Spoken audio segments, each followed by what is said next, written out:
es alto. Hola, buenas tardes, boa tarde, Joaquín. Buenas tardes, hablaré en español, aunque yo la verdad es que las palabras que tengo que decir son de agradecimiento. Agradecimiento a la Casa de América y por acoger aquí una iniciativa de la Mostra Portuguesa, pero agradecer al Festival Márgenes, que es el gran mentor de todo este proyecto, el permitir a la Embajada de Portugal y al Instituto Camões incluir en su programación un festival de estas características que apuesta por un cine de calidad y en este caso de divulgar uno de los grandes directores nuestros premiado en el Festival de Locarno y con una sensibilidad impresionante a la hora de transmitir sus historias. Así que como estamos aquí hoy para disfrutar, aprovechar esta masterclass y después también la exhibición de la película, lo único que puedo decir es que disfrutéis, que lo paséis muy bien y en nombre de, y me vais a perdonar, lo voy a pasar a portugués, em nome da Embaixada de Portugal em Madrid e também do Instituto Camões, Instituto da Cooperação e da Língua, agradecer ao Joaquim Pinto estar hoje aqui e Casa da América e Festival Márgenes por acolherem este certame. Muito obrigada. Muchísimas gracias. Gracias. Obrigada.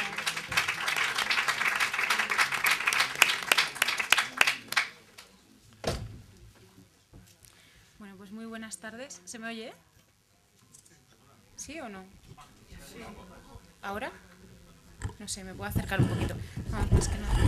Ay, gracias. Ahora sí, ¿no? Bueno, pues muy buenas tardes a todos. Muito obrigada. Boa tarde. Boa tarde. Bueno, voy a hacer las preguntas en castellano. Lo siento porque mi portugués es mucho más que mejorable. Pero bueno, un poco por explicar la dinámica que vamos a seguir, dado que se trata de una masterclass y no tanto de una entrevista, pues digamos que yo voy a hacer algunas preguntas que van a servir como hilo conductor para que Joaquim nos hable sobre todo de su trabajo, de su metodología, de su filosofía del cine. Y bueno, pues en ese sentido me ha parecido interesante, dado que en las películas de Joaquim Pinto encontramos, digamos, una dialéctica entre la experiencia y las ideas, entre lo sensorial y aquello que da sentido a lo sensorial, articular las preguntas, utilizar como hilo conductor la relación entre los sentidos y la técnica que Joaquim utiliza en sus películas. Mi primera pregunta tiene que ver con la voz, con el uso de la voz. Los que habéis estado en las proyecciones los días anteriores sabéis que en todas las películas de Joaquim Pinto la voz-over tiene una presencia muy importante. Me parece interesante si tenemos en cuenta que además Joaquim Pinto tiene una larga trayectoria como técnico de sonido en muchísimas películas y por lo tanto es alguien que en su profesión ha tenido que dedicar una gran cantidad de energía a la escucha. Y bueno, pues en este sentido pues creo que puede ser interesante preguntarte sobre el papel que tiene la voz-over en tus películas. Concretamente, en mi caso, me ha llamado la atención cómo utilizas la voz de dos maneras distintas. Una manera en la que la voz es más abstracta, está desvinculada de cualquier corporalidad, y la asociamos simplemente con una voz-over en un sentido más tradicional, y otra forma en la que la voz-over se ancla a los cuerpos. En el caso de Agora Lembrame, por ejemplo, la identificamos con tu voz como cineasta, y en el caso de Testamento, de Jesucristo, identificamos con el cuerpo de Luis Miguel Sintra en un momento dado de la película, aunque también hay un momento en el que esa voz tiene una condición más abstracta. Pues te quería preguntar si nos puedes contar sobre esta importancia que le concedes a la voz en tus películas. Bueno, antes de más quería pedir, voy a intentar hablar en castellano. Quería pedir disculpa porque Nuno no está acá. En realidad los filmes que han visto son hechos por los dos. El film que van a ver esta noche digamos, está mi nombre, pero lo habíamos hecho los dos. Sí. Pero no era posible venir, entonces estoy solo. Estoy seguro que si estuviera aquí me diría que estoy siendo impreciso, que me estoy olvidando de cosas, etc. Felizmente no está, entonces puedo decir lo que me venga a la cabeza. Aprovecha. Bueno, en lo que dice respecto a la voz, yo creo que en primer lugar yo empecé trabajando como haciendo, no sé cómo llaman en español, técnico ingeniero de sonido. Y siempre tuve y la idea no era mi idea no era solo de grabar del punto de vista técnico lo que pasaba en los films, pero tener una relación muy próxima con los actores. Debo decirles que mismo con mis amigos de profesión que son muy dedicados a la técnica es algo que yo creo que es solo un instrumento, es como es necesario conocerla un poco para olvidarla, pues como cuando un toca piano no va a estar confortable con su instrumento, no está pensando dónde los dedos.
Creo que fue donde realmente nos quedamos más próximos.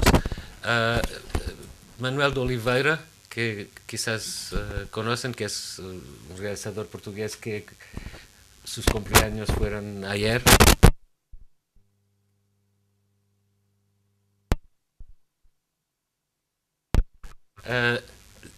Decidió hacer una versión en film de la pieza de Claudel Le Soulier de Satin, que es ¿se dice una pieza de teatro? Sí, una obra teatral. Una obra de teatro que tiene 8 horas. En francés, con varios actores franceses, y Luis Miguel en el papel principal. Luis Miguel habla correctamente francés, pero Oliveira hace tomas el filme es todo en plano secuencia de 10 minutos y por veces con varias páginas de texto para Luis Miguel.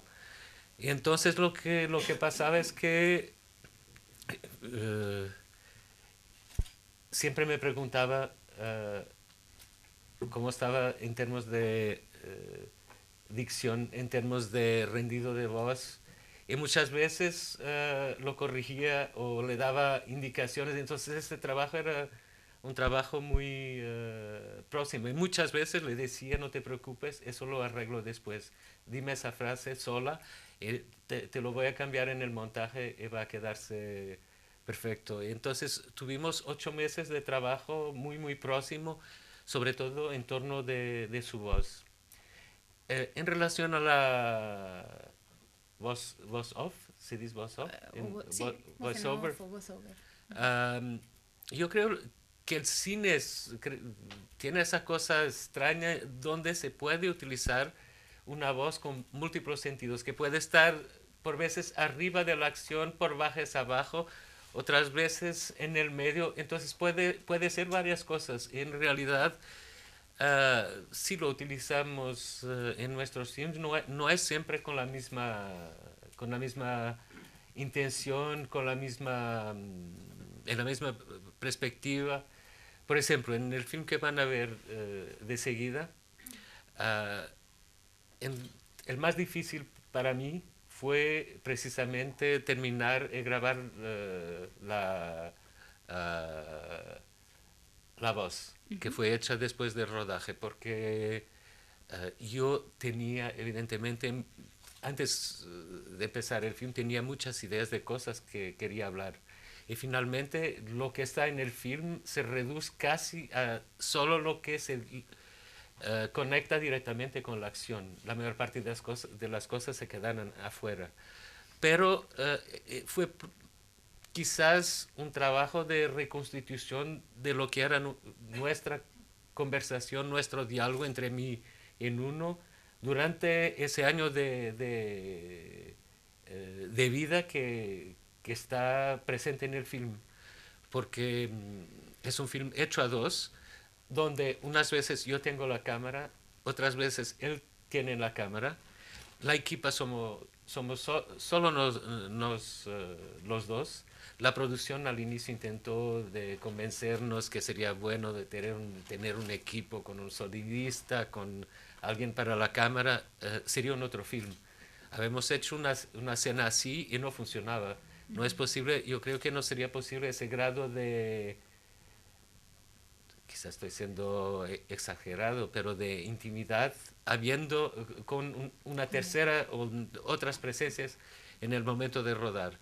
Pero no es posible los dos tenemos la cámara y al mismo tiempo estarnos grabando el sonido. Entonces el trabajo de la voz fue más de intentar de reconstituir lo que fue ese diálogo y esa reflexión de los dos lados, porque muchas veces yo hablo por Nuno, no solo por mí, digo que él me dice y yo le dice, etcétera. En el caso do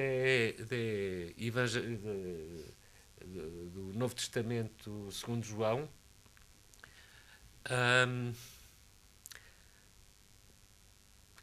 voy a hacer un pequeño paréntesis, que es, hay alguien que quizás algunos de ustedes conocen, hay un director portugués que se llama João César Monteiro, no sé si lo conocen algunos. Yo producí João César, producí Recordações da Casa Amarela, Comédia de Deus, trabajé con él en sonido en varios filmes. Y creo que en primer lugar la idea de hacer un film donde yo estoy como presencia física en el film también tiene que ver con João César. Porque cuando estábamos preparando la Comedia de Dios y era obvio que el personaje central era un alter ego de João César, él no se ponía la cuestión de hacerlo. Queríamos encontrar un actor para el papel. Y en un cierto momento le dice, es obvio que tienes que hacerlo tú.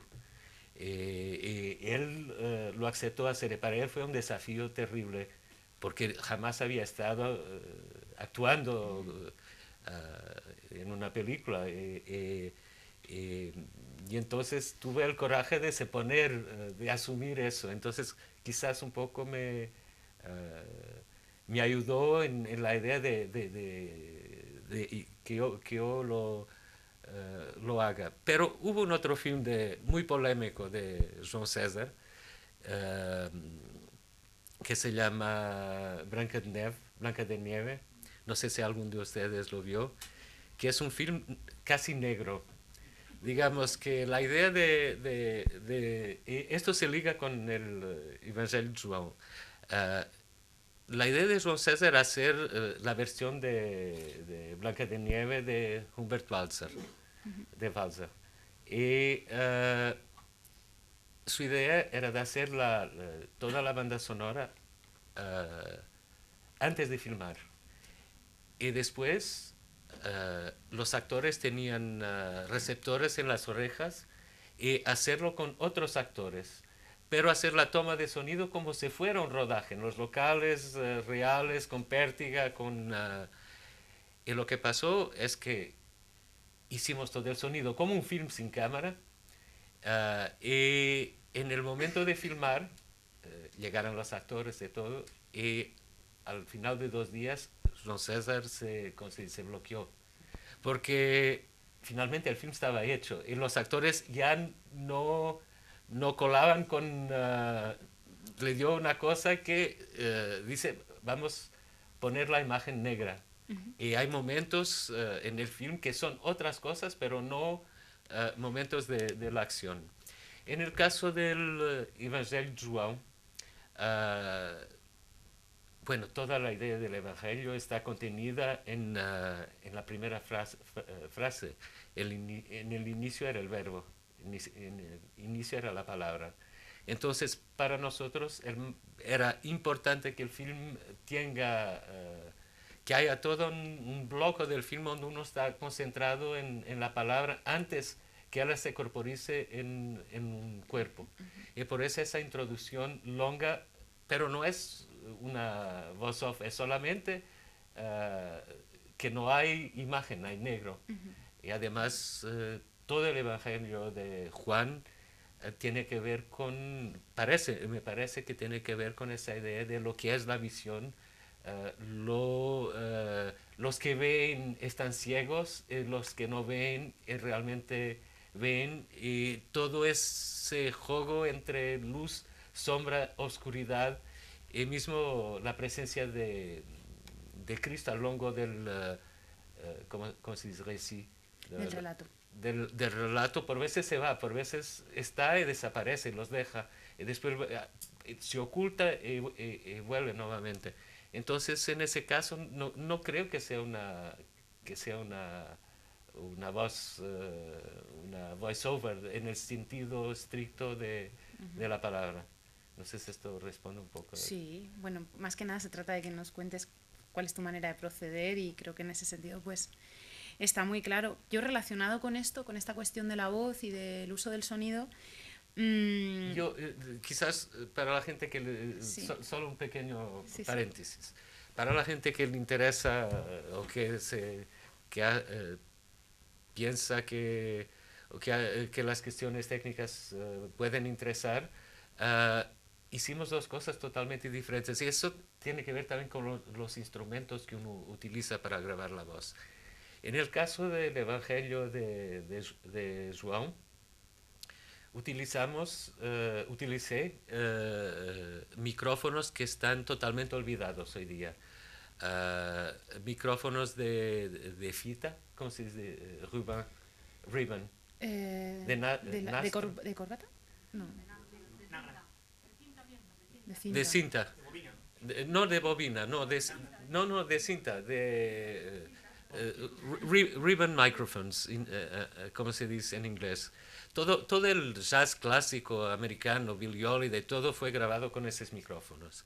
Y es también un homenaje a un señor que está más o menos olvidado, pero de quien fui muy próximo en un momento, que se murió ya, Antoine Bonfanti. Y Bonfanti fue digamos, la figura principal del sonido en la Nouvelle Vague francesa. Hizo todos los primeros films de Godard, Pierre Rolfou, toda la primera fase de Godard, los films de René. Y Bonfanti redescubrió para el cine este tipo de micrófonos, que nacieron el mismo año, ese que usamos, el mismo año que yo, son micrófonos de 1957, y que ninguno utiliza hoy día, están totalmente olvidados. Para grabar mi voz off, que tiene un tono, ¿se dice un tono? Un tono. Un tono bien distinto. En el film que van a ver, hizo una cosa que también no es de todo usual. La mayoría de la gente diría que es un error. la gente en cine, como saben, la idea es aislar el máximo los diálogos. Los micrófonos son direccionales para captar el máximo de voz y eliminar los ruidos que están, los ruidos ambientes, etcétera. Y yo creo que nuestra escucha no funciona así. La direccionalidad nos viene del facto que tenemos dos oídos y la cabeza, pero los oídos son omnidireccionales, captan de todas las partes. Y yo creo que los micros omni, que ninguno utiliza en cine, que captan de todos los lados, tienen un sonido mucho más próximo a de lo que escuchamos, más transparente. Entonces, en ese caso, hizo la voz con micrófonos omnidireccionales, que no son de todo direccionales. Bueno, este es solo un pequeño detalle. Sí, me ha interesado especialmente cuando comentabas al principio de que has empezado a hablar esta cuestión de que cuando uno tiene los auriculares puestos, cuando uno está escuchando lo que está grabando, es como si tuviera, digamos, al otro metido dentro de la cabeza. Sí. Preparando esta charla, pues y leyendo cosas sobre el oído, sobre la escucha, sobre todo lo que tiene que ver con lo sonoro, llegué a un texto en el que se hablaba del hecho de que en latín las palabras oro, oreja y aura tienen la misma raíz. Y me pareció interesante por la conexión que se puede establecer, un poco utilizando esta falsa etimología, entre el hecho de escuchar y el llegar al espíritu de las cosas o a la esencia de las cosas. Concretamente, creo que, bueno, en el Nuevo Testamento, pero también en Agora Lembrame, la escucha y la articulación de una voz está muy relacionada también con el hecho de articular un discurso sobre algo, sobre la experiencia. Y en ese sentido, utilizar la voz para dotar de sentido a algo a lo que es difícil encontrarle sentido en muchas ocasiones, como puede ser la muerte, como puede ser el dolor, el sufrimiento, la enfermedad. No sé si nos podrías también comentar algo en este sentido, en esta línea, de la voz como algo que puede servir para articular un discurso y en ese sentido para dar sentido a lo que no se le encuentra sentido en el devenir cotidiano. Yo creo que la voz puede dar sentido, pero también puede funcionar de la forma inversa, destruir el sentido. Entonces yo creo que es un proceso muy delicado. Y diría mismo que en el caso, por ejemplo, del film que van a ver, mi principal dificultad, y para eso no fue muy indispensable, porque me critica mucho, fue de intentar de hacerlo con el máximo de economía de medios, sin, diría, retórica, porque es un equilibrio difícil de mantener, de encontrar. Es muy fácil, creo que es... uno corre el riesgo de que el film se torne retórico, que haya algo que de repente está fuera de la dinámica del film. Y yo podría quizás dar un ejemplo por analogía, que no tiene que ver con la voz, pero que tiene que ver con la música. Pero antes, la cuestión del latín y de la origen de oro, oír, etc. Realmente uno puede, pienso en relación a la escucha, que por veces es importante entender lo que significan las palabras, ir al origen de las palabras. Nosotros tenemos una pequeña editora que hace música y textos clásicos en audio y en texto. Y digamos, el proyecto que estamos preparando es un texto de Pierre Schaeffer, de 66, Traité des Objets Sonores, que fue muy muy importante para mí. Toda la primera parte es precisamente sobre, es difícil, además es difícil de traducir porque en francés hay 4 términos para escuchar. En español, no sé, escuchar, oír. Creo que ya. Oír y escuchar, ¿no?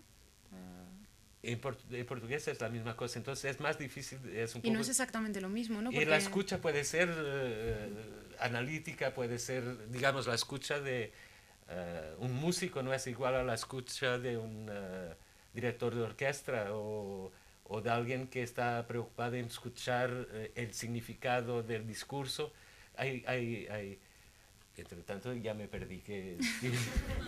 Por lo del origen de las palabras, que decías No. que te parecía importante ir al origen de las palabras. Sí, no, pero antes que estaba hablando. Y... ¿Perdón? Antes de Pierre Schaeffer estaba...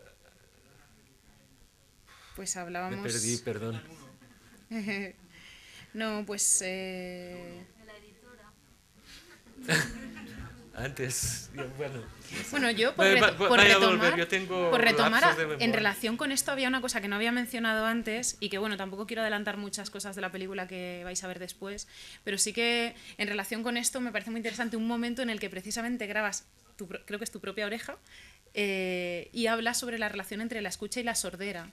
Y cómo Sí. la sordera puede llegar, Sí. en relación con esto que decías, de que no siempre la voz es capaz de articular un discurso, de darle sentido a la experiencia, hablabas de los beneficios que puede tener la sordera, ¿no? En ese Sí, sentido, y la, sí, sí. la incapacidad para oír. Y también hay un momento en el que hablas de la ya. insuficiencia del texto. Y ya, Del cine. ya me recuerdo de lo que iba a hablar, que era la cuestión de la música en el cine. Eso. Una de las cosas, ahora estoy volviendo 40 años atrás, una de las cosas que me despertó la curiosidad por trabajar en cine y en sonido fue el cine clásico japonés, sobre todo Mizoguchi. Porque la música japonesa está muy próxima del, ¿cómo se dice?, del ruido. De los ruidos. Si uno escucha, por ejemplo, la mayor parte de las bandas sonoras de Mizoguchi, por veces es difícil de distinguir lo que son ruidos y lo que es creación musical. De cierta forma está muy próximo de la gente, de la música concreta, de toda esa...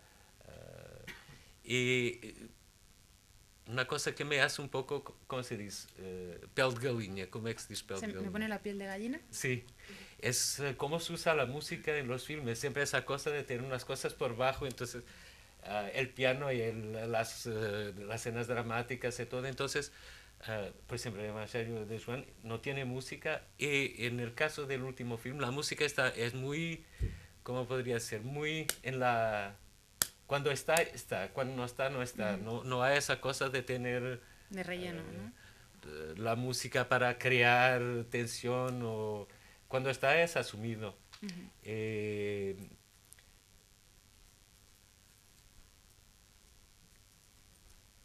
Bueno, me perdí. Pasamos a otra cosa.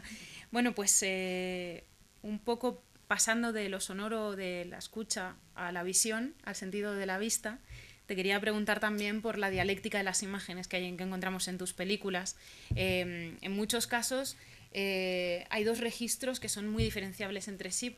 Por una parte, pues imágenes que son de carácter contemplativo, que están grabadas con cámara fija, que además son sostenidas en el tiempo, que pues, se podría decir que tienen una vocación pictórica en cierto sentido y que además en la mayor parte de los casos están dedicadas a captar la naturaleza, a hacer una representación paisajística, y esas imágenes se combinan, y estoy pensando por ejemplo en Rabo de Peixe, pero también en O Novo Testamento, con otro tipo de imágenes, con otro registro, que están grabadas cámara en mano, que tienen un pulso mucho más rápido y más inestable, y que para mí conectan con una dimensión antropológica, porque lo que revelan es el cuerpo que hay detrás de esas imágenes, el cuerpo que está captando, ¿no?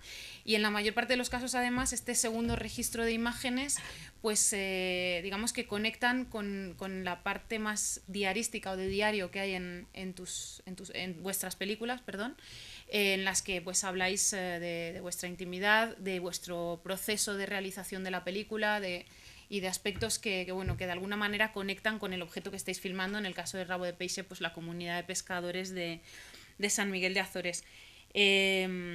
Yo te quería preguntar, pues, qué decisiones o qué lecciones hay detrás de ese doble uso de la imagen, ¿no? De los registros visuales en vuestras películas. Bueno, yo diría que aquí pasan las últimas cosas que habemos hecho los dos. Sería quizás interesante ver lo que habemos hecho separadamente, porque hay cosas en común y cosas muy distintas. Mis primeros films en película son mucho más, creo, planificados. Yo creo que eso tiene que ver también con un encuentro de sensibilidades distintas y que por veces cuando se juntan dos cosas, lo que resulta no es tres, pero una otra cosa. Creo que eso tiene que ver también con lo que cada uno de nosotros trae al otro. De cualquier forma, por ejemplo, en Rabo de Peixe, la cámara es totalmente hecha por Nuno. Ahí nos dividimos, yo hice el sonido, estaba sobre todo concentrado en el sonido, él hizo la cámara con total libertad. Fue, digamos, casi improvisada, lo que le sugería el texto del punto de vista visual. Para mí fue una sorpresa, porque yo no sabía lo que él estaba haciendo. Lo vi después cuando llegamos al montaje, que vimos, él también no sabía lo que yo estaba haciendo. Entonces fue entre ese encuentro de nosotros, fue un encuentro de mi son y su imagen que de cierta forma se completan. Pero en el caso de Nuno, fue tan, digamos que ese lado improvisado al mismo tiempo tiene que ver con el facto de que él conoce el texto profundamente. Para mí, yo lo había leído varias veces y lo descubrí por el facto de escuchar. Digamos que la forma como se reveló el texto de Juan para mí solo se concretizó después de escucharlo materializado en voz.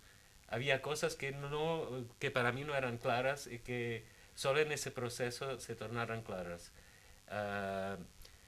Y, por ejemplo, hay cosas que, desde el punto de vista de su imagen, todas las cosas, pequeños apuntes de naturaleza que hay en el film, fueran hechas en el local donde habíamos rodado. Entonces, por veces él iba al lado y rodaba otras cosas y volvía. Y Luis Miguel no paraba el texto. Porque yo sé que para él fue muy difícil porque lo invitamos para hacerlo. Él pensaba que iba a poder repetir tomas, hacerlo con calma. Y entonces el primer día cuando llegó, le decimos, hoy día solo hacemos una prueba, no vamos a hacer nada. Entonces nosotros lo forzamos a hacerlo sin parar. Fue eso, ese esfuerzo de casi físico de ¿cómo se dice? Sostener un texto de 2 horas, se siente. Al final se siente el pasaje del tiempo, pero se siente también en su voz. No hay... y al final estaba muy desilusionado, diciendo, quizás salió pésimo, quizás... No te preocupes, estamos muy contentos. Pero en el caso por ejemplo, Diego, ahora, las escenas, lo que tú dices, más con cámara móvil, etcétera, es casi utilizar la cámara como ¿cómo se dice? Una prolongación Prolongación del cuerpo. Las otras escenas normalmente fueran escenas que fueran hechas solo por mí o solo por Nuno. Solo por Nuno. Son como dar a ver, son como un presente, ¿se dice un presente? Sí. Que uno regala al otro, un regalo para, que uno da al otro y que uno piensa que se va a integrar en la lógica del film. No sé si... Sí, sí. Debo decirte que en el film que van a ver hay cosas que yo filmé solo conmigo y que estaba de tal forma, ahora estoy bastante mejor después de ese, pero en altura con esos medicamentos tóxicos, yo estaba en algunos momentos, no tenía casi conciencia de lo que estaba haciendo. Y hay escenas que yo filmé y que no me recuerdo de haber hecho. Por ejemplo, hay una escena que pasa aquí en el aeropuerto en Madrid, donde estoy solo. En cuanto rodábamos, no habíamos visto nada, solo vimos el material al final del rodaje. Y para mí fue una sorpresa porque no me recordaba de todo de que eso había pasado conmigo. Entonces hay cosas donde hay casi un automatismo de escrita, pero en este caso de escrita visual con la cámara. Sí, precisamente te quería preguntar algo relacionado ahora. En vuestras películas y muy especialmente en Agora, Lembrame, el cuerpo aparece como receptáculo o como continente de una experiencia, que en ese caso pues es la experiencia del dolor, que difícilmente puede ser comunicada o puede ser transmitida, pero aún así es como que persistes en tratar de comunicarla. En ese sentido, pues me gustaría preguntarte o que nos contaras un poquito, pues, hasta dónde llega tu fe en el cine en su capacidad para comunicar la experiencia o para transmitir una experiencia íntima o personal. Yo creo que no sé si es una cuestión de fe, creo que es un misterio para mí. Como por veces es posible transmitir algo que va al de lado de la mera narrativa del... Yo creo que hay un poco esa... yo creo que realmente lo que es interesante es lo que pasa por el medio de esa idea o de una historia con principio, medio y fin. Esos momentos donde uno puede ir y creo que fue lo que en ciertos momentos que me tocó en el cine. Y no es una cuestión, creo, de estilo de un realizador o de otro realizador, porque hay gente tan diversa como, por ejemplo, Dreyer de Ordet, que vi cuando era pequeña, que me quedé medio como un cortocircuito en la cabeza, o como un film de Bresson, que están en los antípodas, pero hay algo que pasa para allá de la materialidad del film. Yo no sé por qué ni cómo, sé que por veces eso se produce, pero no tengo ninguna... y no creo que sea posible encontrar una explicación para eso. Yo todavía no... ese milagro. ¿Sí? Por veces se pasa en algunos filmes, pero ¿por qué no? Quizás también es solo una sensación personal, pero es lo que me hace tener ganas de hacerlo. Si uno logra o no, no sé. Sé que hay algunos filmes a mí me provocan esa emoción, digamos. Algunas palabras con las que comienza o Nuevo Testamento creo que podrían ser leídas como una metáfora del cine. Creo que la película empieza con las palabras "yo he venido a dar testimonio de la luz", y luego hay un momento en el que, también citando el Evangelio, pues se dice "ve y ve". Y luego también hablas del milagro en ese mismo momento, y en momentos en los que, como comentabas antes, la pantalla está en negro, en el que se combina esa reflexión sobre la visión o sobre el testimonio de la luz con una pantalla que está totalmente en negro. En ese sentido, pues te querría preguntar sobre esa dialéctica entre la imagen y la ausencia de imagen, en el sentido de cuando pones la pantalla en negro, y la relación con ese milagro del que hablabas antes, ¿no? De poder captar algo a través del cine, captar algo de la experiencia o algo de eso que se nos escapa. Bueno, yo creo que es siempre peligroso de uno intentar de teorizar después que las cosas están hechas, porque nosotros somos muy intuitivos en la forma de trabajar. Digamos que establecemos un cuadro más o menos en cada caso de cómo vamos, pero siempre hay cosas que por veces pasan y tenemos la seria convicción que solo puede ser así, pero no tenemos una explicación. Entonces no sé si puedo dar una respuesta muy... Pero yo creo que hay... Esta mañana en una entrevista el señor, no me recuerdo cómo se llamaba, me ponía la cuestión de los autores.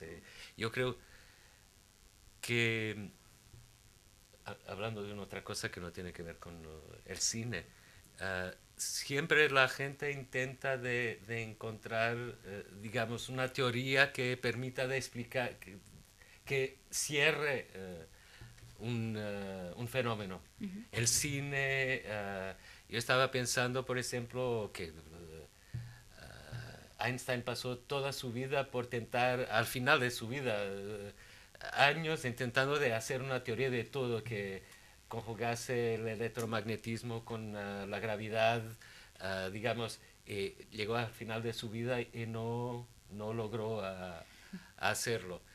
Y estaba pensando también que, por ejemplo, en el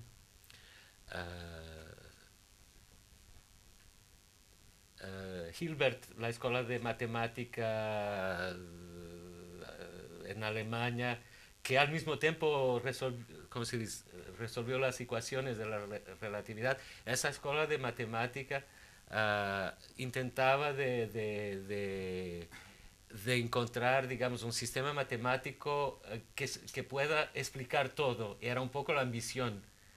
Y hay un señor que está más o menos olvidado, que es un otro matemático.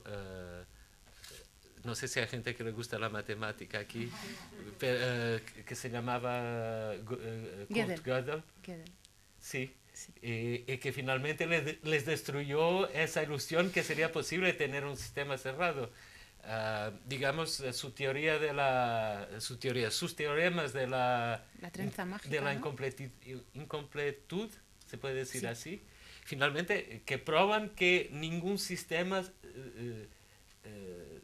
se puede explicar a sí propio, que siempre hay algo de exterior y al mismo tiempo hay algo de muy religioso, diría, en eso. Además, Gödel, cuando murió, no sé si sabes, descubrieron, tenía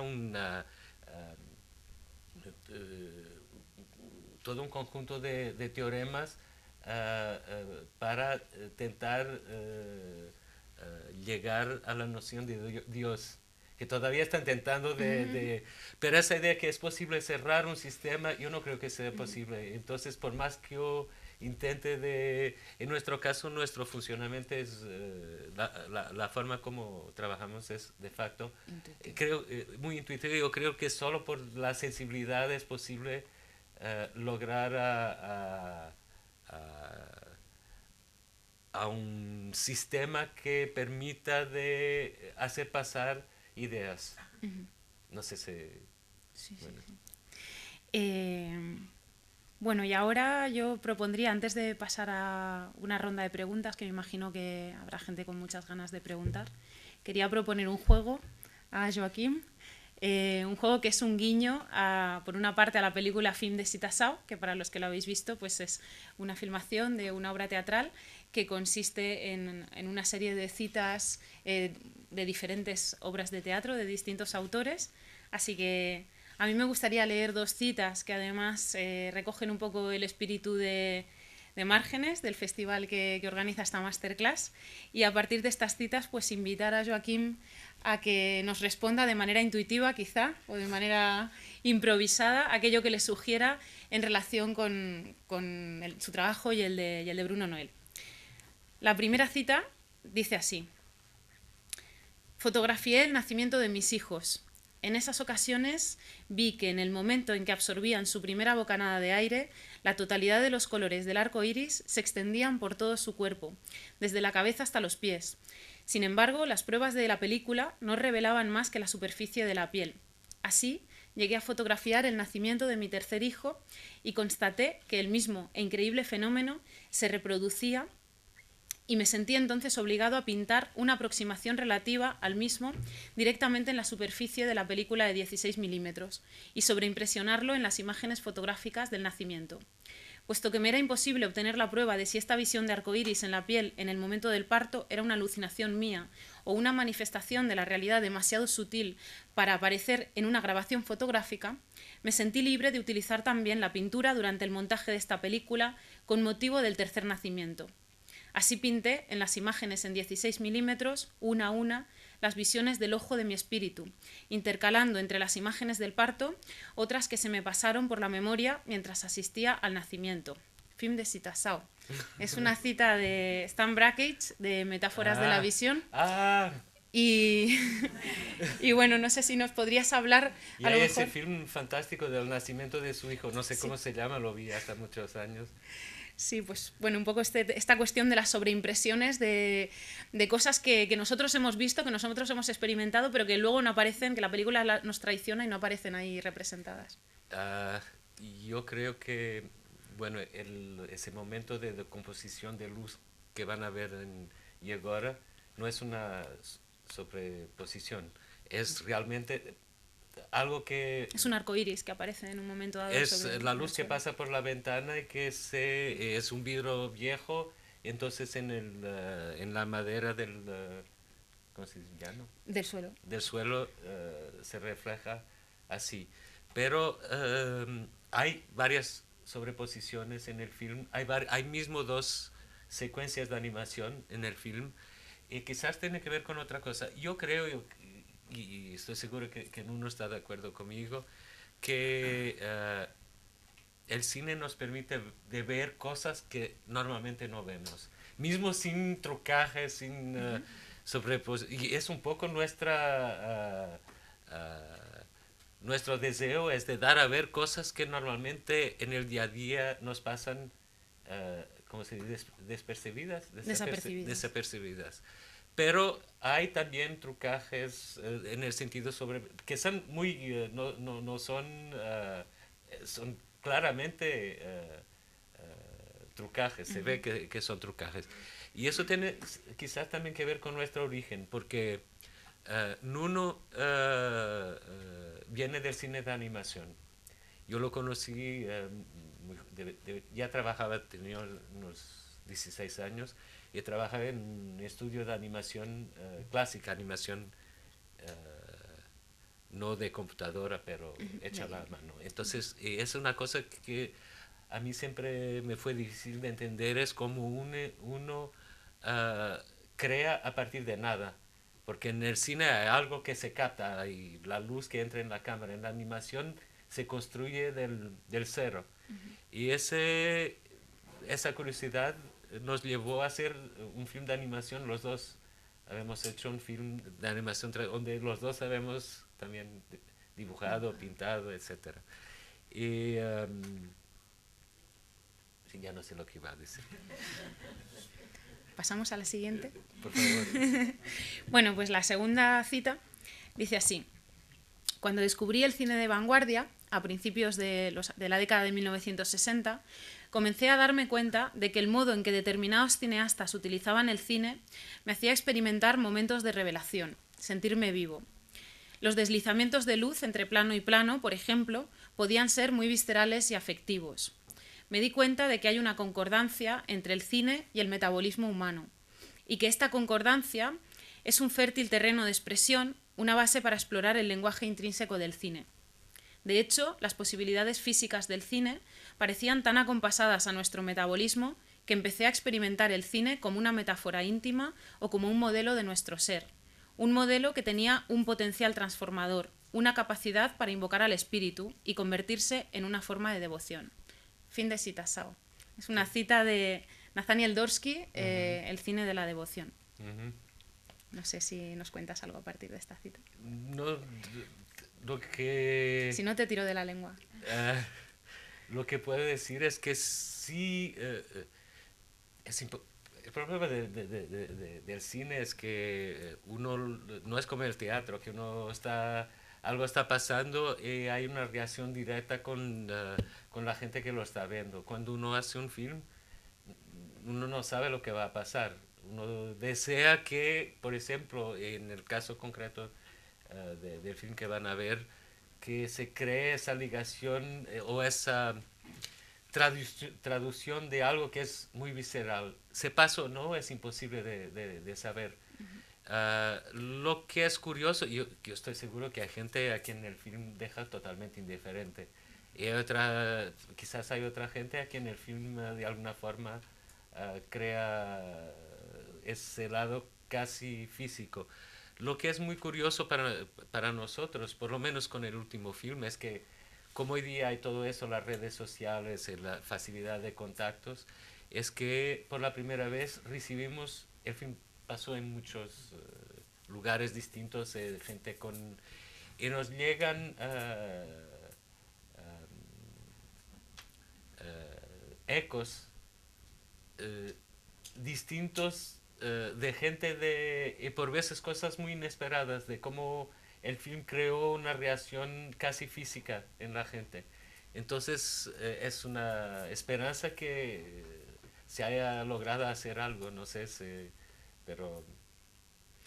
Sí, también, bueno, yo quizá estaba pensando también en las reacciones tuyas y de Nuno, o por lo menos lo que habéis comentado sobre la película Un Nuevo Testamento, porque decíais que a pesar de tratarse de una película que trata muy de cerca el tema de la religiosidad, el tema de la devoción, de lo sagrado, vosotros no os consideráis religiosos ni pertenecéis a ninguna religión, y en concreto pues tenía aquí una cita en la que decíais los dos, leer, releer, filmar y grabar este texto en el exterior, en el mundo, nos hizo vivir la presencia de Cristo, liberándonos de las leyes exteriores que se vuelven superfluas y de la rutina asfixiante que es ese mundo que a él le aborrece. Sí. Y un poco...